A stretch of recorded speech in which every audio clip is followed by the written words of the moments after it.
Perkenalkan, nama saya Ibnu Zaki Fauzi dari Teknik Komputer 2023 dengan NPM 237 eh, 23 2306 16 18 70. Jadi di sini saya ingin membuat video untuk tugas pendahuluan nomor 5.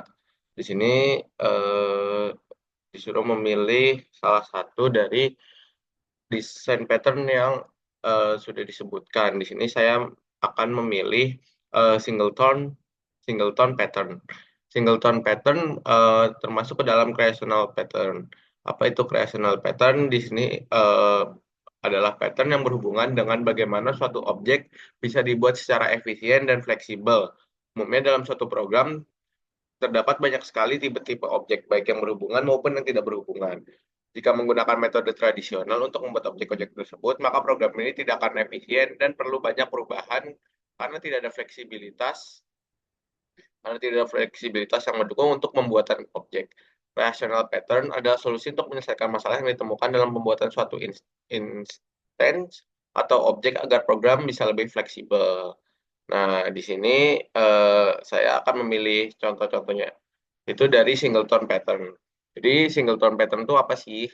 Singleton singleton pattern merupakan desain pattern yang paling sederhana, bertujuan untuk membatasi deklarasi menjadi hanya satu instance atau objek dalam satu class.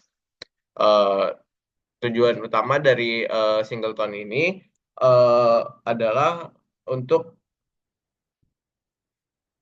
membatasi pembuatan objek sehingga hanya ada satu instance yang dapat dibuat untuk sebuah kelas selama siklus hidup aplikasi. Eh, Singleton ini penting.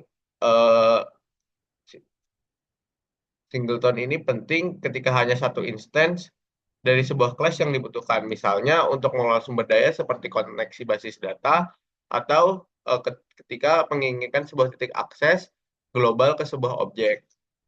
Nah, di sini contoh implementasinya yang pertama ada membuat objek user gateway yang menghubungkan antara objek dengan service user. Oke, eh, di sini terdapat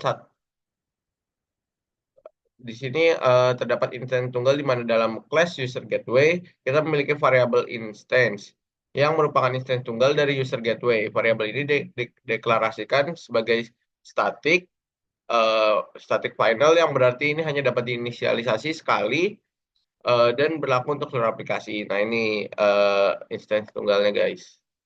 Lalu kemudian ada private constructor. Nah, di sini private constructor itu ini private user gateway. Kenapa private? Private karena objek dari kelas ini tidak dapat dibuat dari luar kelas lain. Kemudian ada metode get instance. Nah, metode get instance ini adalah metode statis yang memberikan akses ke instance tunggal setiap kali user gateway atau get in atau metode statis yang memberikan akses ke instance tunggal setiap kali user gateway eh, get instance dipanggil.